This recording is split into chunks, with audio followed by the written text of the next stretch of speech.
All right, so for those of you that were able to watch this video today where I went over the Department of Defense Manual of War in regards to network-centric warfare. In the Department of Defense Manual of War from 2015, section 6.5.9.3. We got a gift from one of our folks. Unapologetic Christians sent us an update because the Department of Defense Law of War Manual was updated in July of 2023. So what I was able to do is verify that our 6.5.9.3 is the same as it still and ever was. Law of war obligations of distinction and proportionality apply to persons rather than the weapons themselves. The law of war rules on conducting attacks, such as the rules relating to discrimination and proportionality, impose obligations on persons. These rules do not impose obligations on the weapons themselves. Of course, an inanimate object could not assume an obligation in any event. Thus, it is not the case that the law of war requires that a weapon determine whether its target is a military objective. Similarly, the law of war does not require that a weapon make other legal determinations, such as whether an attack may be expected to result in incidental harm that is excessive in relation to the concrete and direct military advantage expected to be gained. The law of war does not require weapons to make legal determinations, even if the weapon, e.g., through computers, software, and sensors, may be characterized as capable of making factual determinations, such as whether to fire the weapon or to select and engage a target.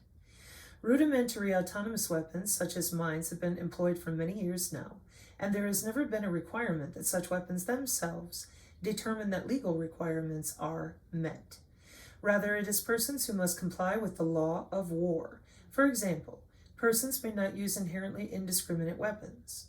In addition, in the situation in which a person is using a weapon that selects and engages targets autonomously, that person must refrain from using that weapon where it is expected to result in incidental harm that is excessive in relation to the concrete and direct military advantage expected to be gained. In addition, the obligation of the person using the weapon to take feasible precautions in order to reduce the risk of civilian casualties may be more significant when the person uses weapon systems with more sophisticated autonomous functions. For example, such feasible precautions a person is obligated to take may include monitoring the operation of the weapon system or programming or building mechanisms for the weapon to deactivate automatically after a certain period of time. Section 6.5.9.4 in the Department of Defense Law of War Manual, 2023. The Department of Defense Policy on Autonomy in Weapon Systems.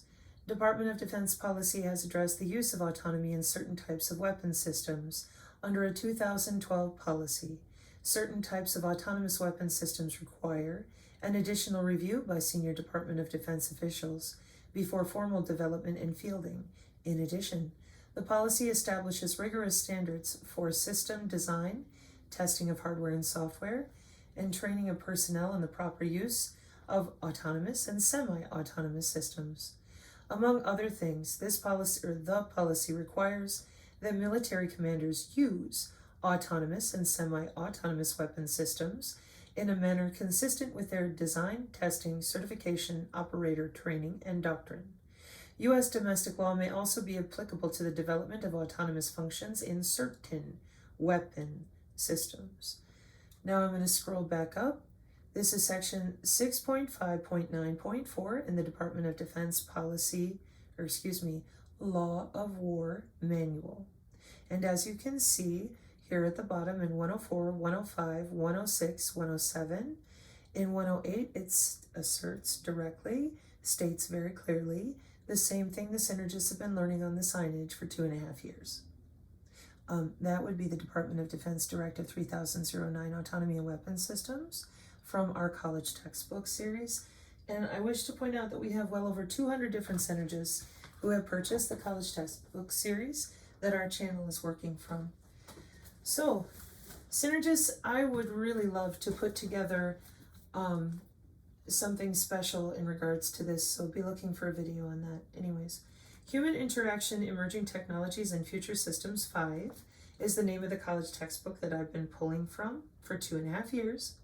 This book reports on research and developments in human technology interaction. A special emphasis is given to human-computer interaction and its implementation for a wide range of purposes, such as healthcare, aerospace, telecommunication, and education, among others. Human Interaction, Emerging Technologies, and Future Systems 5.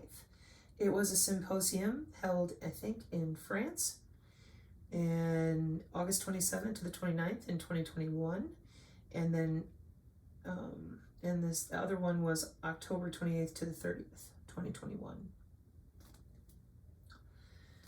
So, for those of you that are still inappropriately pondering Pentagon Directive 52404 or 524001, I would appreciate it now that we've done this work for you if you could please communicate with your people in an educational way in which they understand that we're using network-centric warfare as our war doctrine, which means that our rules of engagement are going to be lodged in this manual.